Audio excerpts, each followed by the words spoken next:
Xin chào các bạn, đây là Gina kể chuyện trong chương trình kể chuyện đêm khuya. Đã bao giờ bạn tự hỏi, làm thế nào để chinh phục trái tim một tổng tài lạnh lùng, người mà cả thế giới nghĩ là không thể yêu? Hôm nay, hãy cùng Gina bước vào Thượng Hải hoa lệ, nơi Tô Nhược Yên, một cô gái ngốc nghếch nhưng đầy dũng cảm đã làm nên điều không tưởng. Từ một lời tỏ tình điên rồ trong trò chơi nói thật hay hành động, cô vô tình khơi dậy ngọn lửa trong trái tim Lục Đình Phong, vị tổng tài lạnh như băng nhưng lại yêu thầm cô suốt bao năm. Liệu Nhược Yên có vượt qua những hiểu lầm, ghen tuông và cả những drama ngọt ngào để chạm đến tình yêu đích thực? Hay cô sẽ bị cuốn vào cơn bão cảm xúc mà chính cô tạo ra? Đừng rời mắt, vì câu chuyện hành trình truy đuổi tình yêu của tổng tài lạnh lùng sẽ khiến trái tim bạn rung động, cười ra nước mắt và tin rằng tình yêu chỉ cần dũng cảm sẽ luôn tìm được đường. Nào, hãy thả hồn vào giọng kể của Gina, cùng ly trà sữa và bắt đầu hành trình lãng mạn này nhé. Chương 1, lời tỏ tình điên rồ. Đêm Thượng Hải rực rỡ ánh đèn, những tòa nhà chọc trời lấp lánh như dải ngân hà rơi xuống nhân gian. Trong một quán bar nhỏ nằm khuất giữa khu phố sầm uất, tiếng nhạc ra hòa quyện với tiếng cười nói rộn ràng. Tôi ngồi giữa đám bạn thân, cảm giác tim mình đập thình thịch như muốn vỡ tung lồng ngực. Trò chơi nói thật hay hành động mà chúng tôi đang chơi đã đẩy tôi vào một tình huống oái oăm không thể tưởng tượng nổi. Nhược Yên, chọn đi. Nói thật hay hành động. Tiểu Mẫn, cô bạn thân từ thời đại học, nheo mắt nhìn tôi, nụ cười tinh quái như muốn ăn tươi nuốt sống. Ly rượu trên tay cô khẽ lắc, ánh sáng phản chiếu lấp lánh. Tôi nuốt nước bọt, cố giữ vẻ bình tĩnh dù trong lòng đã rối như tơ vò. Nói thật thì dễ bị đào bới bí mật, mà bí mật của tôi thì ôi, toàn những chuyện ngớ ngẩn không thể kể. Hành động thì sao? Nghe có vẻ an toàn hơn, nhưng ánh mắt của đám bạn khiến tôi linh cảm chẳng lành. Hành động, tôi tuyên bố, giọng cố tỏ ra dứt khoát. Cả nhóm ồ lên, tiếng vỗ tay vang dội.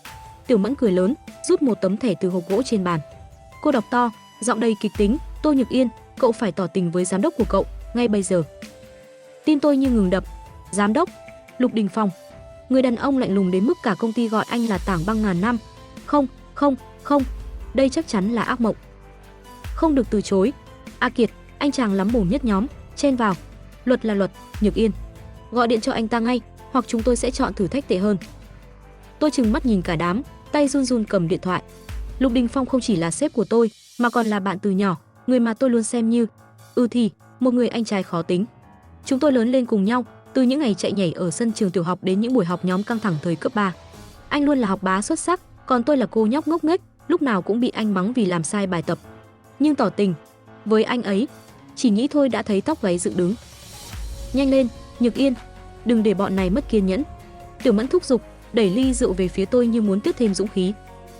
Tôi hít sâu, bấm số Đình Phong.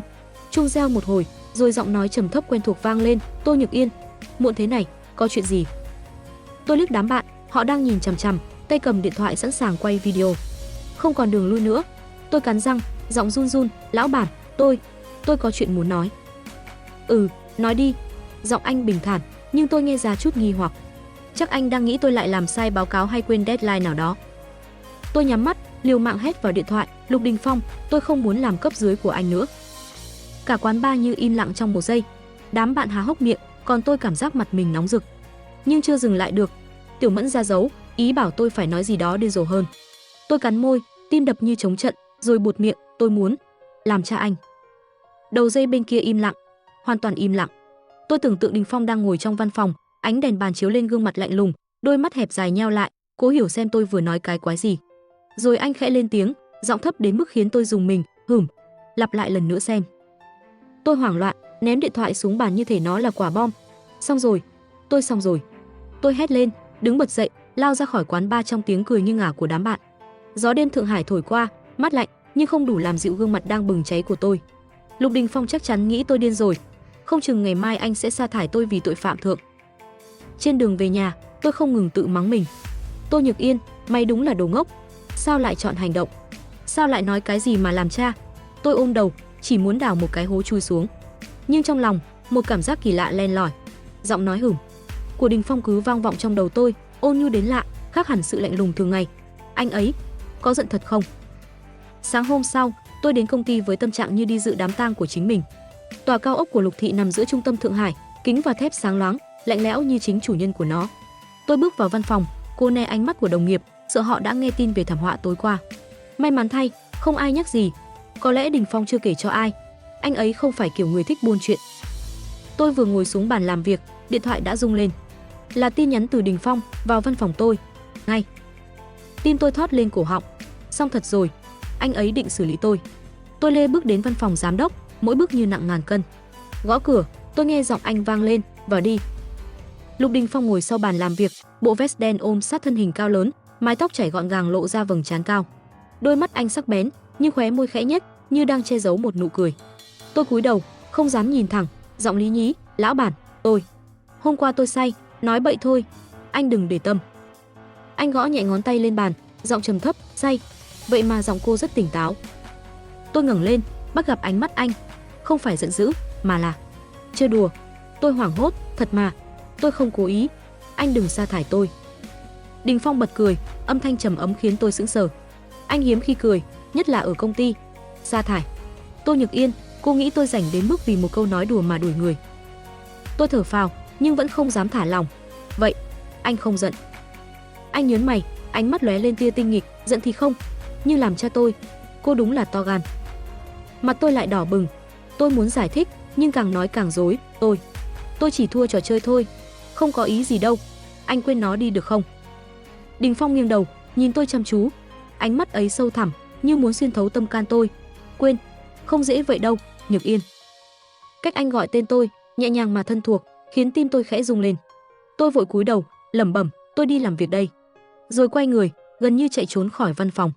Khi đóng cửa, tôi nghe tiếng cười khẽ của anh, như tiếng gió thoảng qua, làm lòng tôi rối bời. Trở lại bàn làm việc, tôi vẫn không thể tập trung. Lục Đình Phong hôm nay lạ lắm. Bình thường, anh lạnh lùng, nghiêm khắc, luôn mắng tôi vì những lỗi nhỏ nhặt trong báo cáo. Nhưng vừa rồi, anh không những không giận, còn trêu tôi. Tôi lắc đầu, cố xua đi suy nghĩ vớ vẩn. Chắc anh chỉ thấy chuyện này buồn cười thôi. Dù sao, chúng tôi đã quen nhau từ nhỏ, anh xem tôi như em gái, đúng không? Nhưng ký ức tuổi thơ chợt ùa về. Những ngày hè, Đình Phong ngồi dưới tán cây, kiên nhẫn giảng bài cho tôi, dù tôi làm sai đến lần thứ 10. Những lần anh lặng lẽ đứng sau lưng, bảo vệ tôi khỏi đám trẻ bắt nạt. Và cả ánh mắt dịu dàng hiếm hoi khi anh đưa tôi về nhà dưới cơn mưa tầm tã. Lục Đình Phong của ngày ấy, có phải cũng giống người đàn ông vừa cười trong văn phòng? Tôi ôm mặt, tự nhủ, Tô Nhược Yên, mày điên rồi, đừng nghĩ lung tung. Anh ấy là sếp, là bạn, không phải đối tượng để mày mơ mộng. Nhưng sâu thẳm trong lòng, một hạt giống nhỏ đã được gieo xuống, chỉ chờ ngày nảy mầm. Chương 2, hiểu lầm tình ái. Sáng hôm sau vụ tỏ tình điên rồ, tôi bước vào tòa cao ốc Lục Thị ở trung tâm Thượng Hải với tâm trạng như kẻ sắp ra pháp trường. Ánh nắng xuyên qua những tấm kính khổng lồ, chiếu lên sàn đá hoa cương sáng loáng, nhưng chẳng thể xua tan cái lạnh trong lòng tôi. Sau câu nói ngớ ngẩn muốn làm cha Lục Đình Phong, tôi cứ ngỡ mình sẽ bị anh đuổi việc ngay lập tức. May mà anh chỉ trêu đùa, còn cười, nụ cười hiếm hoi khiến tôi vừa nhẹ nhõm vừa bối rối. Tôi ngồi vào bàn làm việc, cố tập trung vào đống báo cáo, nhưng đầu óc cứ trôi về ánh mắt ôn nhu của Đình Phong hôm qua. Anh ấy lạ lắm, không giống Tảng Băng ngàn năm mọi ngày. Hay là tôi tưởng tượng? Tôi lắc đầu, tự nhủ, Tô Nhược Yên, đừng mơ mộng, anh ấy chỉ xem mày là em gái thôi. Chưa kịp định thần, tôi nghe tiếng xì xào từ nhóm đồng nghiệp gần đó. Cô nghe chưa? Giám đốc có bí thư mới đấy. Một chị lớn tuổi thì thầm, giọng đầy phấn khích. Xinh đẹp như minh tinh, nghe nói là con gái của Vương tổng, đối tác lớn của công ty. Tôi nhíu mày, bí thư mới? Đình Phong vốn chỉ có một trợ lý là Trình Giật, còn tôi thường kiêm luôn việc sắp xếp lịch trình cho anh. Sao đột nhiên có bí thư mới? Tôi tò mò ngẩng lên, vừa hay thấy một bóng dáng thướt tha bước vào văn phòng. Đó là Vương Ngữ Hân. Cô ấy như bước ra từ tạp chí thời trang, mái tóc quăn đỏ rực buông xõa, đôi môi mọng thắm và chiếc váy ôm sát tôn lên đường cong hoàn hảo. Mỗi bước đi của cô ấy đều toát ra sự tự tin, như thể cả thế giới phải ngoái nhìn. Tôi bất giác sờ mặt mình, chợt thấy tủi thân. So với cô ấy, tôi chỉ như một cô nhóc lọ lem, lúc nào cũng mặc áo sơ mi giản dị và buộc tóc đuôi ngựa. Nhược Yên, cô thấy chưa? Vương tiểu thư đẹp thật. Tiểu Lâm, đồng nghiệp bàn bên, huých vai tôi. Nghe nói cô ấy và giám đốc có gì đó đấy. Tôi sững người. Có gì đó là sao? Tôi cười gượng, giám đốc á? Anh ấy chỉ biết công việc, làm gì có chuyện hẹn hò. Tiểu Lâm nháy mắt, ai mà biết được. Đàn ông lạnh lùng như giám đốc, một khi động lòng thì nguy hiểm lắm. Lời Tiểu Lâm như mũi dao đâm vào tim tôi. Đình Phong hẹn hò? Không thể nào. Tôi biết anh từ nhỏ, anh luôn dị ứng với mấy chuyện tình cảm. Ngày xưa, khi còn học cấp 3, biết bao cô gái viết thư tình cho anh, nhưng anh chỉ liếc qua rồi ném vào sọt rác. Trong mắt anh, chỉ có học hành, sau này là sự nghiệp. Vậy mà, sao lòng tôi lại khó chịu thế này? Cả buổi sáng, tôi làm việc như người mất hồn. Mỗi lần nhìn thấy Ngữ Hân ra vào văn phòng Đình Phong, nụ cười rạng rỡ của cô ấy như châm thêm dầu vào ngọn lửa trong lòng tôi. Đến trưa, tôi không nhịn được nữa, quyết định mang tài liệu vào văn phòng để thám thính tình hình. Gõ cửa, tôi nghe giọng Đình Phong, vào đi. Tôi đẩy cửa, nhưng cảnh tượng trước mắt khiến tôi chết lặng. Đình Phong ngồi trên ghế, còn Ngữ Hân đứng sát bên, một tay đặt nhẹ lên vai anh. Họ gần nhau đến mức tôi cảm nhận được không khí ái muội bao trùm cả căn phòng. Ngữ Hân đang cười, giọng ngọt ngào, "Giám đốc, tài liệu này tôi đã sắp xếp xong. Anh thấy ổn không?" Đình Phong gật đầu, ánh mắt dịu dàng hiếm thấy. Tôi đứng đó, tay cầm tài liệu run rẩy, rồi xoảng, cả xấp giấy rơi xuống sàn. Hai người đồng loạt quay lại nhìn tôi, mặt tôi nóng bừng, tim đập loạn xạ như muốn nổ tung. Thực xin lỗi, tôi quấy rầy rồi." Tôi cúi đầu nhặt tài liệu, giọng lắp bắp. Không dám nhìn thêm, tôi vội đóng cửa, chạy về chỗ ngồi như thể vừa thoát khỏi hang cọp. Ngồi xuống bàn, tôi ôm mặt, lòng rối như tơ. Lục Đình Phong, anh đúng là kẻ thấy sắc quên nghĩa. Bao năm nay, tôi cống hiến cho công ty, làm việc đến mệt lử, vậy mà anh lại thân mật với bí thư mới ngay trong văn phòng. Tôi tự nhủ phải bình tĩnh, nhưng hình ảnh Ngữ Hân đứng bên anh cứ ám ảnh, khiến ngực tôi đau nhói. Buổi chiều, tôi nhận được tin nhắn từ Đình Phong vào văn phòng. Tôi hít sâu, chuẩn bị tinh thần cho một trận mắng vì làm rơi tài liệu. Bước vào, tôi thấy anh đã thay bộ vest mới, ngồi uy nghiêm sau bàn làm việc. Ánh nắng chiếu qua cửa sổ, làm nổi bật đường nét sắc sảo trên gương mặt anh. "Cô hôm nay làm sao vậy?" Anh nhíu mày, giọng trầm thấp. "Tài liệu rơi đầy sàn, đầu óc để đâu?" Tôi cúi đầu, lý nhí, tôi xin lỗi, sẽ không có lần sau." Đình Phong gõ nhẹ ngón tay lên bàn, nhìn tôi chăm chú. "Vừa rồi, Ngữ Hân làm đổ cà phê lên quần tôi. Cô ấy chỉ muốn lau giúp, cô nghĩ gì mà hoảng loạn thế?" Tôi ngẩng lên, sững sờ. "Cà phê?" Tôi biết thừa Đình Phong chỉ uống sữa bò, ghét cà phê vì mùi quá nồng. Anh nghĩ tôi ngốc đến mức tin cái lý do đó sao? Tôi cắn môi, lạnh lùng đáp, "Giám đốc, lần sau ngài đóng cửa kỹ, sẽ không ai làm phiền." Không khí trong phòng nặng nề.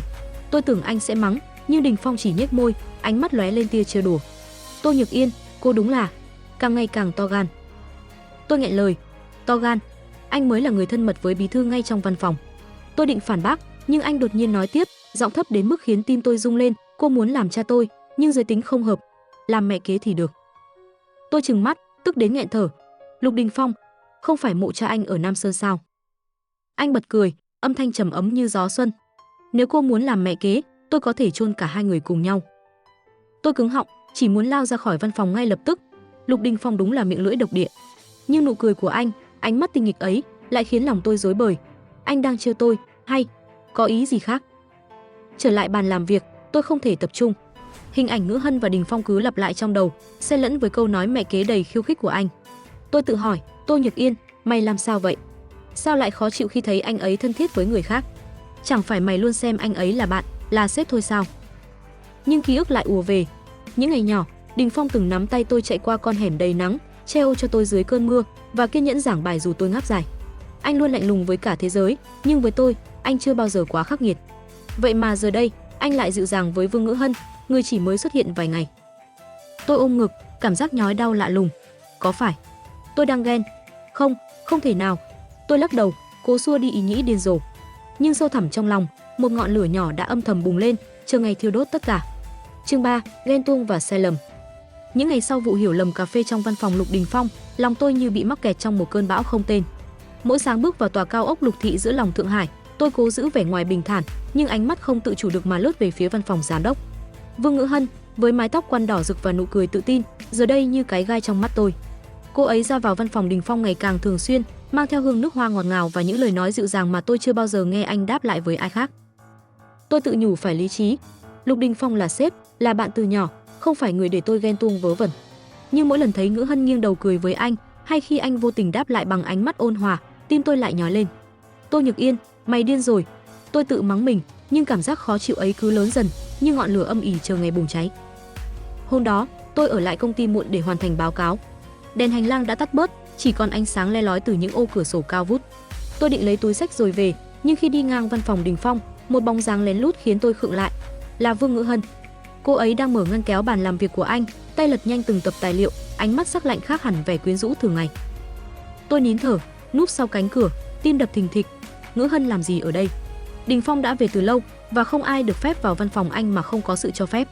Linh cảm chẳng lành trỗi dậy, tôi lấy điện thoại, định chụp ảnh làm bằng chứng, nhưng tay run đến mức màn hình cứ mờ đi. Cuối cùng, tôi quyết định gọi thẳng cho Đình Phong. Alo, lão bản. Tôi thì thầm, giọng thấp hết mức có thể. Tôi vừa thấy Vương Ngữ Hân lục lọi văn phòng anh. Cô ấy đang tìm gì đó, tôi nghĩ không ổn. Đầu dây bên kia im lặng một lúc, rồi giọng Đình Phong vang lên, lạnh lùng như băng. Tô Nhược Yên, cô không cần lo. Tôi biết rồi. Tối nay, ở yên trong nhà, đừng ra ngoài. Tôi sững sờ. Không cần lo, anh biết rồi. Vậy là sao? Tôi muốn hỏi thêm, nhưng anh đã cúp máy, để lại tôi với hàng tá câu hỏi trong đầu. Lục Đình Phong, anh đang che giấu gì? Hay tình yêu đã khiến anh mù quáng đến mức dung túng cho Ngữ Hân? Tôi về nhà, nằm trên sofa, đầu óc quay cuồng. Hình ảnh Ngữ Hân lén lút, giọng nói lạnh lùng của Đình Phong và cả ánh mắt dịu dàng anh dành cho cô ấy cứ xen kẽ nhau, khiến tôi không thể chợp mắt. Tô Nhược Yên, mày phải làm gì đó. Tôi tự nhủ.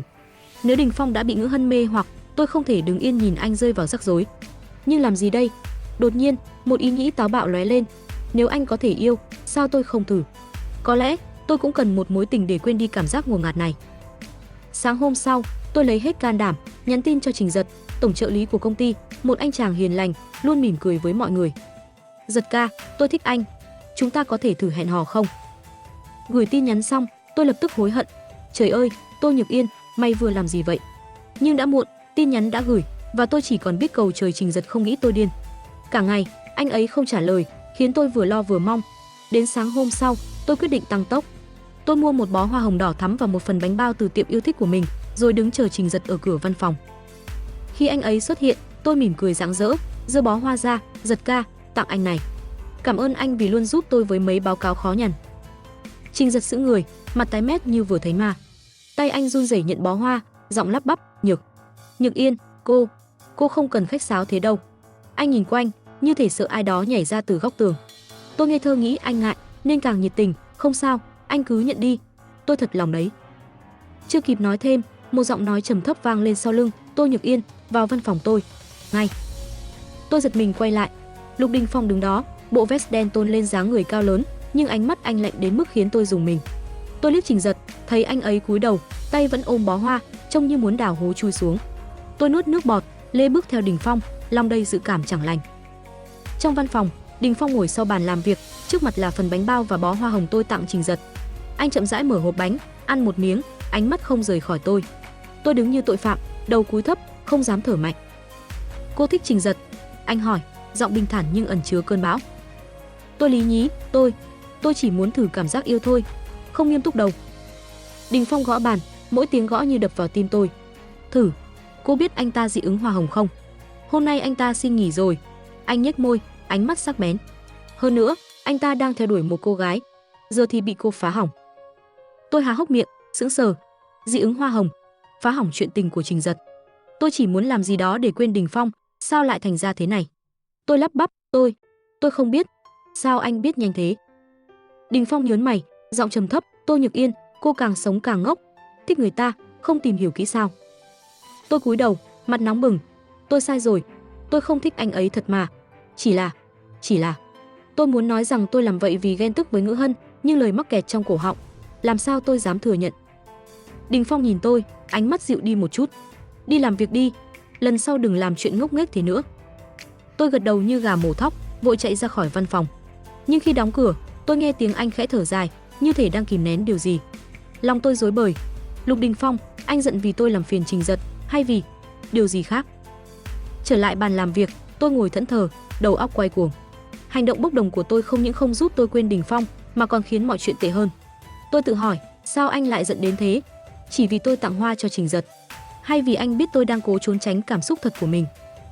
Hình ảnh Đình Phong ăn bánh bao, ánh mắt lạnh lùng xen lẫn tia ghen tuông, cứ lặp lại trong đầu tôi. Tôi ôm mặt, tim đập loạn. Tô Nhược Yên, mày xong rồi. Mày thật sự thích anh ấy, đúng không? Nhưng ý nghĩ ấy vừa lóe lên, tôi đã vội dập tắt. Không thể nào. Anh ấy là Lục Đình Phong, người đàn ông lạnh lùng như băng, người mà cả thế giới biết chỉ có sự nghiệp trong đầu. Tôi chỉ là cô bạn ngốc nghếch từ nhỏ, làm sao xứng đáng. Nhưng sâu thẳm trong lòng, một hạt giống đã nảy mầm, chờ ngày đâm chồi, bất chấp mọi rào cản. Chương 4, bước ngoặt tỏ tình. Những ngày sau vụ hoa hồng thảm họa với Trình Giật, tôi sống trong trạng thái vừa xấu hổ vừa hoang mang. Tòa cao ốc Lục Thị ở trung tâm Thượng Hải vẫn rực rỡ dưới ánh nắng, nhưng tâm trí tôi như bị mắc kẹt trong một cơn lốc. Lục Đình Phong, với ánh mắt ghen tuông khó hiểu và nụ cười trêu đùa, khiến tôi không thể ngừng nghĩ về anh. Tôi tự nhủ phải tập trung vào công việc, nhưng mỗi lần thấy anh bước qua hành lang, tim tôi lại đập loạn, như thể muốn nhảy ra khỏi lồng ngực. Tin đồn về Vương Ngữ Hân càng làm tôi rối trí. Cô ấy vẫn xuất hiện trong công ty, nhưng không còn ở vị trí bí thư. Nghe nói cô bị đuổi việc vì trộm tài liệu mật để chuyển cho Vương Thị, công ty đối thủ của Lục Thị. Tin đồn lan nhanh như gió, từ hành lang đến phòng nghỉ, rằng Đình Phong đã phát hiện âm mưu của Ngữ Hân từ lâu và chỉ giữ cô lại để đánh lừa Vương Thị. Một số người còn thì thầm rằng anh đã khiến Vương Thị suýt phá sản chỉ bằng vài nước cờ. Tôi nghe mà vừa kinh ngạc vừa đau lòng. Nếu Ngữ Hân không phải người anh yêu, sao anh lại dịu dàng với cô ấy đến thế? Và nếu anh không yêu cô ấy, tại sao tôi vẫn cảm thấy ngực mình nặng trĩu? Tôi quyết định làm gì đó để xua tan mớ suy nghĩ lộn xộn. Một buổi trưa, tôi đặt một suất cơm từ Túy Hương Cư, nhà hàng yêu thích của Đình Phong, và mang đến văn phòng anh. Tôi tự nhủ, đây chỉ là hành động bạn bè, như khi nhỏ tôi từng chạy đến nhà anh với hộp bánh mẹ làm. Nhưng sâu thẳm trong lòng, tôi biết mình đang tìm cớ để ở gần anh. Gõ cửa, tôi nghe giọng anh vang lên, "Vào đi." Tôi đẩy cửa, thấy Đình Phong ngồi sau bàn làm việc, ánh nắng chiếu qua cửa sổ làm nổi bật đường nét sắc sảo trên gương mặt anh. Anh ngẩng đầu, đôi mắt hẹp dài khẽ nheo lại khi thấy hộp cơm trong tay tôi. "Cô lại làm gì nữa, Tô Nhược Yên?" anh hỏi, giọng nửa nghi hoặc nửa trêu đùa. Tôi đặt hộp cơm lên bàn, cố tỏ ra tự nhiên, "Giám đốc, tôi nghe nói Vương Ngữ Hân bị đuổi." Anh đừng buồn, không có cô ấy, còn có người khác tốt hơn." Tôi nói mà không dám nhìn thẳng, sợ ánh mắt anh sẽ xuyên thấu tâm can tôi. Đình Phong nhớn mày, ánh mắt lóe lên tia khó hiểu. "Buồn? Cô nghĩ tôi buồn vì Ngữ Hân?" Tôi gật đầu, giọng nhỏ dần, "Thì tôi thấy anh đối xử với cô ấy rất đặc biệt, tôi chỉ muốn an ủi anh thôi." Anh bật cười, âm thanh trầm ấm như gió xuân thổi qua. Tôi ngẩng lên, sững sờ. Lục Đình Phong hiếm khi cười, nhất là nụ cười thoải mái thế này. Anh lắc đầu, giọng thấp xuống, "Tô Nhược Yên, mắt cô đúng là nên quên đi. Tôi và Ngữ Hân không có gì cả, cô đừng nghĩ linh tinh." Tôi há hốc miệng, không biết nên tin hay không. Nhưng anh không mắng cô ấy, dù cô ấy làm sai. Còn tôi, chỉ cần quên deadline là anh mắng té tát. Đình Phong nhếch môi, ánh mắt tinh nghịch, "Mắng cô, vì cô đáng bị mắng. Ngữ Hân, tôi giữ cô ta lại để xử lý Vương Thị. Giờ xong rồi, cô ta không còn giá trị." Tôi sững sờ, hóa ra tất cả chỉ là kế hoạch của anh. Tôi muốn hỏi thêm, nhưng anh đã mở hộp cơm, cầm đũa lên, động tác thong thả mà tao nhã. "Cơm từ Túy Hương Cư, cô tốn không ít tiền nhỉ? Có ý gì đây?" Mặt tôi nóng bừng. Không có ý gì, chỉ là bạn bè quan tâm thôi." Tôi vội quay người, định chạy trốn, nhưng anh gọi giật lại. "Ngồi xuống, ăn cùng tôi." Giọng anh nhẹ nhàng, nhưng mang theo sức mạnh không thể cưỡng lại. Tôi ngập ngừng, rồi ngồi đối diện anh, tim đập thình thịch. Chúng tôi ăn trong im lặng, chỉ có tiếng đũa chạm vào bát và tiếng xe cộ vọng từ đường phố Thượng Hải. Tôi lén nhìn anh, thấy khóe môi anh khẽ cong, như thể đang rất hài lòng. Lòng tôi bỗng nhẹ nhõm, nhưng cũng đầy bối rối. Lục Đình Phong, anh rốt cuộc đang nghĩ gì? Vài ngày sau, Đình Phong bất ngờ mời tôi tham gia một yến hội do Lục Thị tổ chức. "Cô đi cùng tôi, đừng làm mất mặt công ty," anh nói, giọng lạnh lùng như ra lệnh. Tôi gật đầu, nhưng trong lòng lại dạo dực. Đi cùng anh, chẳng phải giống như hẹn hò sao? Đêm yến hội, tôi diện chiếc váy lụa xanh nhạt, mái tóc buộc cao để lộ chiếc cổ thon. Nhìn mình trong gương, tôi bất giác mỉm cười. "Tô Nhược Yên, hôm nay mày phải thật xinh đẹp." Khi bước vào sảnh tiệc, tôi thấy Đình Phong trong bộ vest đen, dáng người cao lớn nổi bật giữa đám đông. Anh liếc tôi, ánh mắt lóe lên tia kinh diễm, nhưng nhanh chóng quay đi, như không muốn tôi phát hiện. Yến hội diễn ra náo nhiệt, ánh đèn pha lê chiếu rọi khắp sảnh. Tôi đứng cạnh Đình Phong, cố giữ nụ cười chuyên nghiệp, nhưng lòng đầy căng thẳng. Đột nhiên, một giọng nói quen thuộc vang lên, "Nhược Yên, lâu rồi không gặp." Tôi quay lại, sững sờ khi thấy Vương Ngữ Hân. Cô ấy vẫn đẹp như tranh, chiếc váy đỏ rực tôn lên khí chất quyến rũ. Tôi ngập ngừng, "Ngữ Hân, cô sao lại ở đây?" Cô ấy cười rạng rỡ, kéo tôi ra góc khuất. "Tôi đến vì đối tác, chuyện ở Lục Thị, cô đừng để tâm. Tôi và Đình Phong chỉ diễn kịch để đánh lừa Vương Thị thôi. Anh ấy không thích tôi, cũng chẳng thích ai, ngoài một người." Tôi nhíu mày, "Một người? Ai?" Ngữ Hân nháy mắt, giọng trêu đùa, "Cô ngốc thật hay giả vờ? Đình Phong đối xử với cô khác hẳn mọi người, cô không thấy sao? Anh ấy lạnh lùng với cả thế giới, nhưng với cô luôn có chút dịu dàng." Tim tôi đập loạn. Không thể nào, chúng tôi chỉ là bạn từ nhỏ." Ngữ Hân lắc đầu, đặt tay lên vai tôi, "Nhược Yên, tình yêu không cần lý do. Cô thích anh ấy, đúng không? Sao không thử theo đuổi? Đàn ông như Đình Phong, nếu cô không chủ động, sẽ chẳng ai chạm được vào trái tim anh ấy." Lời cô ấy như đánh thức điều gì đó trong lòng tôi. Tôi nhìn về phía Đình Phong, anh đang nói chuyện với khách mời, ánh mắt sắc bén nhưng vẫn toát ra sức hút khó cưỡng. Hóa ra, cảm giác khó chịu, ghen tuông và rung động những ngày qua là vì tôi thích anh. Tôi thật sự thích Lục Đình Phong. Yến hội kết thúc, trên đường về, tôi ngồi cạnh Đình Phong trong chiếc xe hơi đen bóng. Ánh đèn đường Thượng Hải lướt qua cửa sổ, chiếu lên gương mặt anh, làm nổi bật đường nét hoàn hảo. Tôi hít sâu, lấy hết can đảm, quay sang anh, "Lục Đình Phong, tôi có chuyện muốn nói." Anh liếc tôi, giọng bình thản, "Nói đi." Tim tôi như muốn nổ tung. Tôi nắm chặt váy, giọng run run, anh có muốn làm bạn trai tôi không?" Không khí trong xe như ngưng đọng. Đình Phong quay hẳn sang tôi, đôi mắt sâu thẳm ánh lên tia ngạc nhiên. Tôi cúi đầu, mặt nóng bừng, sợ anh sẽ cười nhạo hoặc từ chối. Nhưng sau một lúc im lặng, anh khẽ cười, giọng trầm thấp, "Tô Nhược Yên, cô đúng là to gan." Tôi ngẩng lên, hoảng loạn, tôi nghiêm túc đấy. Nếu anh không thích, cứ nói, tôi sẽ không. Được, anh cắt lời, ánh mắt ôn nhu đến lạ. Nhưng cô phải truy đuổi tôi không dễ bị bắt đâu. Tôi sững sờ, rồi gật đầu như gà mổ thóc, nụ cười nở rộ trên môi. Được, tôi sẽ truy anh, Lục Đình Phong, anh đợi đấy. Anh nhếch môi, quay đi, nhưng tôi thoáng thấy tai anh hơi đỏ. Dưới ánh đèn đường, tôi cảm giác trái tim mình như bay lên, lấp đầy bởi niềm vui và hy vọng. Tô Nhược Yên, mày vừa mở ra một cánh cửa mới, và lần này, mày sẽ không quay đầu. Chương 5, nụ hôn định tình. Sau lời tỏ tình táo bạo trong xe hơi đêm ấy, tôi như bước vào một thế giới mới, nơi mỗi ngày đều tràn ngập sắc màu. Lục Đình Phong, người đàn ông lạnh lùng từng là bạn thân, sếp và cả ác mộng của tôi, giờ đây trở thành mục tiêu để tôi truy đuổi. Anh nói tôi phải chủ động, và tôi quyết tâm chứng minh rằng mình không phải cô nhóc ngốc nghếch ngày xưa. Nhưng đứng trước anh, trái tim tôi cứ như chú nai con lạc lối, vừa hồi hộp vừa dạo dực. Sáng đầu tiên của chiến dịch truy đuổi, tôi thức dậy từ 5 giờ, lật tung tủ quần áo để chọn một chiếc váy lụa trắng thanh thoát, điểm thêm chút son hồng và mascara. Nhìn mình trong gương, tôi tự nhủ, Tô Nhược Yên, hôm nay mày phải thật xinh, phải làm Lục Đình Phong rung động. Tôi còn cẩn thận mua một phần bánh bao nhân tôm từ Túy Hương Cư, món anh thích nhất, và một bó hoa cẩm chướng nhỏ, màu hồng nhạt dịu dàng như tâm trạng của tôi. Bước vào tòa cao ốc Lục Thị giữa lòng Thượng Hải, tôi cảm nhận ánh mắt tò mò của đồng nghiệp. Tiểu Lâm, cô bạn bàn bên, huýt sáo, Nhược Yên, hôm nay cô xinh thế. Đi hẹn hò à? Tôi đỏ mặt, lắc đầu lia lịa, nhưng lòng thì dạo dực. Tôi không hẹn hò, tôi đang săn trái tim của lạnh lùng tổng tài. Tôi gõ cửa văn phòng Đình Phong, tim đập thình thịch. Vào đi, giọng anh vang lên, trầm thấp như mọi khi. Tôi đẩy cửa, mỉm cười rạng rỡ, đặt bánh bao và bó hoa lên bàn. Giám đốc, chào buổi sáng. Tôi mang chút đồ ăn và hoa cho anh, để khởi đầu ngày mới thật tốt. Đình Phong ngẩng lên, đôi mắt hẹp dài lướt qua tôi, rồi dừng lại trên bó hoa. Một tia kinh diễm lóe lên trong ánh mắt anh, nhưng anh nhanh chóng che giấu bằng vẻ mặt lạnh lùng. Tô Nhược Yên, cô hôm nay rảnh rỗi thế? Báo cáo tuần này xong chưa? Tôi phồng má, hơi hụt hẫng. Tôi đã mất cả buổi sáng chuẩn bị, vậy mà anh chỉ quan tâm đến báo cáo. Nhưng tôi không nản. Báo cáo sắp xong rồi. Anh ăn bánh bao đi, còn nóng đấy. Tôi đẩy hộp đồ ăn về phía anh, chớp mắt đầy mong đợi. Anh nhếch môi, cầm đũa lên, nhưng trước khi rời đi, anh kéo tay tôi lại. Bàn tay anh ấm áp, khiến tôi giật mình, mặt nóng bừng.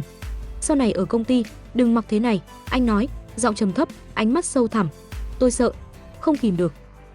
Tôi tròn mắt, tim đập loạn. Không kìm được. Anh sợ sa thải tôi vì ăn mặc không hợp quy định chứ gì. Tôi hất tóc, cố tỏ ra tự tin. Yên tâm, tôi biết rồi. Đình Phong bật cười khẽ, buông tay tôi.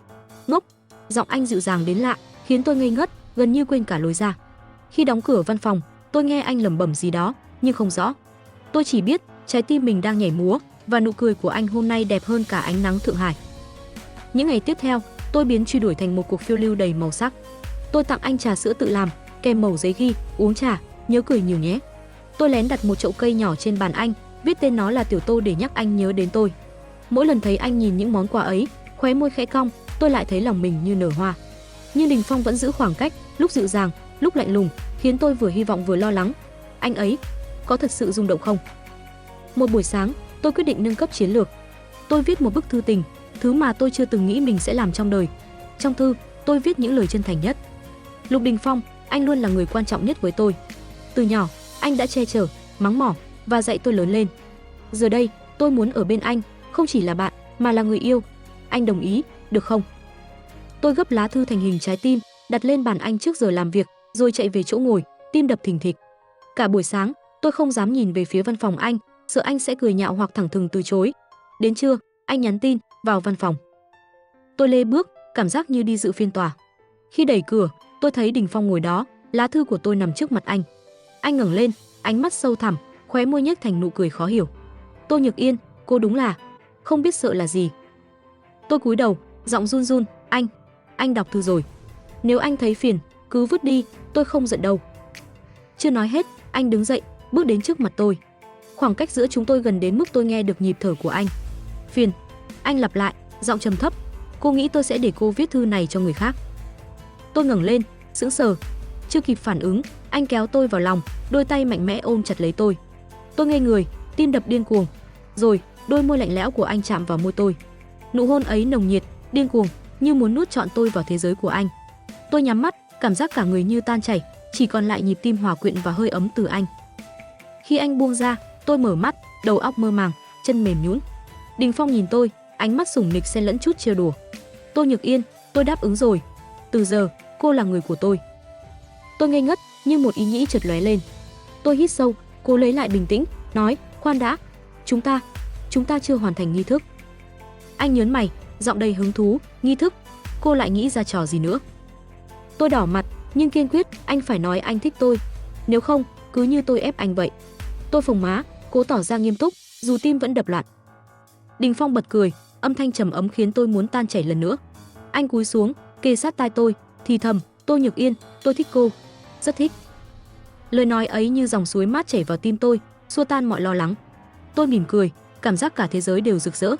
Tôi kéo tay anh, giọng lý nhí, vậy, từ giờ chúng ta chính thức hẹn hò, được không? Anh gật đầu, ánh mắt ôn nhu đến lạ. Được, nhưng cô đừng hối hận, vì tôi không dễ buông tay đâu. Chiều hôm đó, tôi rời văn phòng trong trạng thái lâng lâng. Đồng nghiệp nhìn tôi, thì thầm to nhỏ, nhưng tôi chẳng quan tâm.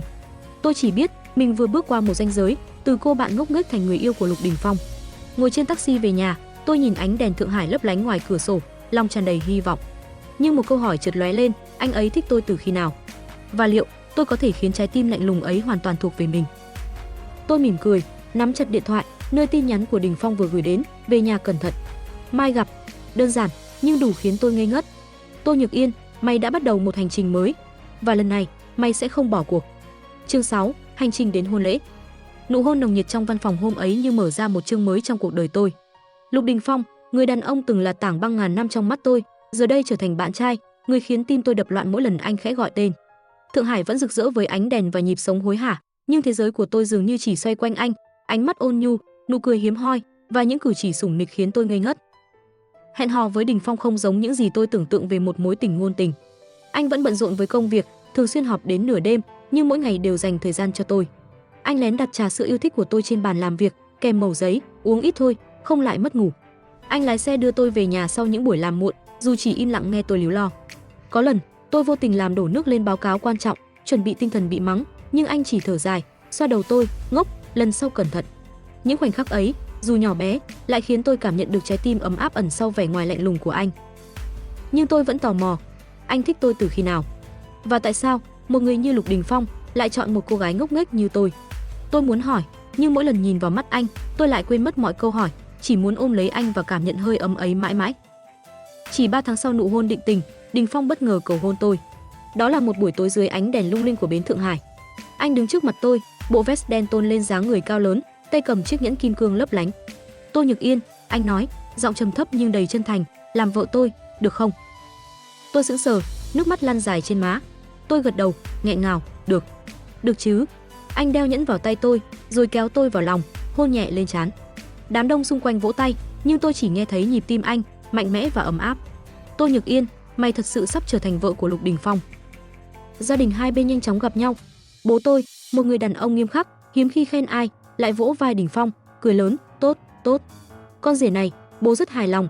Mẹ tôi thì kéo tôi ra góc, thì thầm, Nhược Yên, Đình Phong thương con thật lòng. Con phải trân trọng cậu ấy. Tôi đỏ mặt, gật đầu lia lịa, nhưng lòng đầy tự hào. Ai ngờ cô nhóc ngốc nghếch ngày xưa lại có thể chinh phục được trái tim lạnh lùng tổng tài. Một tuần trước đám cưới, tôi tình cờ gặp lại Vương Ngữ Hân tại một quán cà phê ở Thượng Hải. Cô ấy vẫn đẹp như tranh, mái tóc quăn đỏ rực nổi bật dưới ánh đèn. Nhìn tôi, cô mỉm cười rạng rỡ, Nhược Yên, chúc mừng cô. Tôi nghe nói cô và Đình Phong sắp cưới. Thật sự, tôi không bất ngờ chút nào. Tôi ngượng ngùng, mời cô ngồi xuống. Cảm ơn cô. Nhưng, sao cô lại nghĩ chúng tôi sẽ thành đôi? Ngữ Hân nháy mắt, giọng trêu đùa, cô không biết sao. Đình Phong thích cô từ rất lâu rồi. Khi tôi còn ở Lục Thị, tôi từng thấy anh ấy lén nhìn ảnh cô trên điện thoại, ánh mắt dịu dàng đến mức tôi suýt không nhận ra. Có lần, Vương Thị cố ý tiếp cận cô để moi thông tin, anh ấy đã nổi giận, khiến công ty chúng tôi suýt phá sản chỉ trong một tuần. Tôi sững sờ, tay cầm ly cà phê run run. Thật sao? Sao tôi không hề biết? Ngữ Hân cười lớn, vì anh ấy giấu quá kỹ. Đình Phong là kiểu người yêu thầm, thà chịu đựng còn hơn nói ra. Nếu cô không tỏ tình trước, có lẽ anh ấy vẫn sẽ âm thầm bảo vệ cô cả đời. Lời cô ấy như đánh thức một góc sâu thẳm trong tim tôi. Hóa ra, những lần anh đứng sau lưng tôi, che chở mà không nói lời nào, đều là vì yêu. Tôi mỉm cười, mắt cay cay. Lục Đình Phong, anh đúng là đồ ngốc. Ngày cưới diễn ra trong một khách sạn sang trọng nhất Thượng Hải, với hoa hồng trắng phủ khắp sảnh tiệc. Tôi mặc váy cưới lộng lẫy, tay trong tay Đình Phong, bước qua ánh đèn và tiếng vỗ tay của khách mời. Anh hôm nay đẹp hơn bao giờ hết, bộ lễ phục đen làm nổi bật khí chất cao quý, nhưng ánh mắt anh chỉ hướng về tôi, ôn nhu và sủng nịch. Trong tiệc cưới, tôi lén trêu anh về thư tình năm xưa, khi tôi nhờ anh chuyển giúp cho bạn cùng bàn hồi cấp 3. Nghe nói anh ăn luôn lá thư đó, ghen đến mức ấy sao? Tôi chớp mắt, giọng đầy tinh nghịch. Đình Phong nhíu mày, kéo tôi sát hơn. Hối hận đã muộn, giấy hôn thú đã ký rồi. Giọng anh trầm thấp, nhưng khóe môi khẽ cong, lộ ra chút xấu hổ hiếm thấy. Tôi cười khúc khích, ôm lấy anh. Em đâu hối hận. Thư đó chỉ là trò chơi, nhưng yêu anh là thật. Anh cúi xuống, hôn nhẹ lên môi tôi, khiến cả sảnh tiệc ồ lên.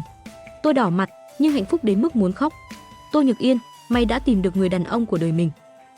Chính Văn Hoàn, phiên ngoại, ánh sáng của Lục Đình Phong. Tôi chưa bao giờ tin vào định mệnh.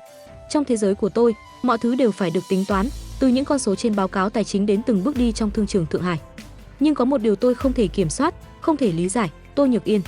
Cô ấy là ánh sáng duy nhất trong cuộc đời tôi, từ những ngày thơ bé đến tận hôm nay, khi cô mặc váy cưới, mỉm cười bên tôi dưới ánh đèn lấp lánh. Lần đầu gặp Nhược Yên, tôi chỉ là cậu nhóc 10 tuổi, sống trong căn nhà lạnh lẽo với người cha luôn bận rộn và người mẹ đã rời đi từ lâu. Cô bé hàng xóm với mái tóc buộc cao, đôi mắt to tròn, chạy đến trước cửa nhà tôi, tay cầm một hộp bánh mẹ làm. Đình Phong, ăn bánh này đi, mẹ tớ bảo cậu gầy quá. Cô cười rạng rỡ, như thể cả thế giới đều là nắng ấm. Tôi nhìn cô, không nói gì, chỉ nhận lấy hộp bánh. Nhưng từ khoảnh khắc ấy, tôi biết cô không giống bất kỳ ai. Nhược Yên ngốc nghếch, thật đấy. Cô làm sai bài tập, bị giáo viên mắng, nhưng vẫn cười toe toét, như chẳng có gì trên đời đáng buồn. Tôi, một học bá lạnh lùng, bị cô kéo vào những trò nghịch ngợm, bắt ve trên cây, chạy dưới mưa, hay ngồi ăn kem giữa trời đông rét mướt. Tôi mắng cô, bảo cô ngốc, nhưng mỗi lần cô phồng má cãi lại, tôi lại thấy lòng mình nhẹ nhõm. Trong thế giới cô độc của tôi, cô là màu sắc duy nhất. Lên cấp 3, tôi bắt đầu nhận ra cảm xúc của mình không còn đơn thuần. Nhược Yên lớn lên, mái tóc dài hơn, nụ cười vẫn rạng rỡ, nhưng ánh mắt cô bắt đầu thu hút những cậu bạn khác. Tôi đứng sau lưng, lặng lẽ nhìn cô trò chuyện với họ, lòng như bị dao cứa. Có lần, cô nhờ tôi chuyển một lá thư tình cho cậu bạn cùng bàn. Tôi cầm lá thư, tay siết chặt, rồi xé nó ngay trước mặt cô. Đừng làm chuyện vô nghĩa, tôi lạnh lùng nói, nhưng trái tim tôi đang gào thét. Tôi ghen đến mức muốn giữ cô chỉ cho riêng mình. Nhưng tôi không dám nói. Tôi sợ, nếu thổ lộ, sẽ phá hủy tình bạn bao năm. Tôi tự nhủ, chỉ cần ở bên cô, bảo vệ cô, là đủ. Vậy nên, tôi giấu kín trái tim mình, che đậy bằng vẻ ngoài lạnh lùng, bằng những lời mắng mỏ mỗi khi cô làm sai bài tập hay quên ô dưới mưa. Khi Nhược Yên vào Lục Thị làm việc, tôi vừa mừng vừa lo. Mừng vì cô ở gần tôi, lo vì tôi không biết mình có thể kìm nén bao lâu. Cô vẫn ngốc như ngày nào, làm rơi tài liệu, quên deadline, nhưng mỗi lần cô đứng trước mặt tôi, lý nhí xin lỗi, tôi chỉ muốn kéo cô vào lòng. Tôi cố giữ khoảng cách, mắng cô nhiều hơn, chỉ để che giấu trái tim đang đập loạn. Rồi Vương Ngữ Hân xuất hiện. Tôi biết cô ta có ý đồ với Lục Thị, nên cố ý giữ cô ta lại, diễn một vở kịch để đánh lừa Vương Thị. Nhưng tôi không ngờ, Nhược Yên lại hiểu lầm. Ngày cô làm rơi tài liệu trong văn phòng, ánh mắt hoảng loạn của cô khiến tôi vừa buồn cười vừa đau lòng. Tôi muốn giải thích, nhưng nhìn cô phồng má, lạnh lùng bảo tôi đóng cửa kỹ, tôi lại thấy thú vị. Tô Nhược Yên, cô đúng là ngốc, nhưng ngốc đến mức khiến tôi không thể rời mắt. Khoảnh khắc cô báo cáo về hành động lén lút của Ngữ Hân, tôi biết cô lo cho tôi. Giọng nói run run qua điện thoại, tôi chỉ muốn chạy đến công ty, ôm cô và nói rằng tôi không cần ai ngoài cô. Nhưng tôi không thể. Tôi chỉ nói, đừng lo, vì tôi sợ, nếu nói nhiều hơn, tôi sẽ không kìm được mà thổ lộ tất cả. Nhưng rồi, cô làm tôi phát điên. Cô dám tặng hoa và bánh bao cho Trình Giật, còn tuyên bố thích anh ta. Khi Trình Giật, mặt tái mét, kể lại chuyện đó, tôi cảm giác máu trong người sôi lên. Tôi gọi cô vào văn phòng, ăn phần bánh bao cô tặng anh ta, chỉ để kìm nén cơn ghen đang bùng cháy. Nhìn cô cúi đầu, lý nhí xin lỗi, tôi vừa giận vừa muốn cười. Tô Nhược Yên, cô biết không, chỉ một hành động của cô thôi đã khiến tôi muốn phá bỏ mọi giới hạn để giữ cô bên mình. Ngày cô tỏ tình, trong xe hơi dưới ánh đèn Thượng Hải, tôi gần như không tin vào tai mình. Anh có muốn làm bạn trai tôi không? Cô nói, giọng run run, đôi mắt to tròn đầy hy vọng. Tôi sững sờ, trái tim như muốn nổ tung. Tôi muốn hét lên rằng tôi đã thích cô từ lâu, rằng cô là cả thế giới của tôi. Nhưng tôi chỉ cười, bảo cô phải truy đuổi tôi. Vì tôi muốn cô tự nguyện bước đến, để tôi biết cô thật sự thuộc về tôi. Những ngày sau, Nhược Yên biến thành một cơn lốc đáng yêu.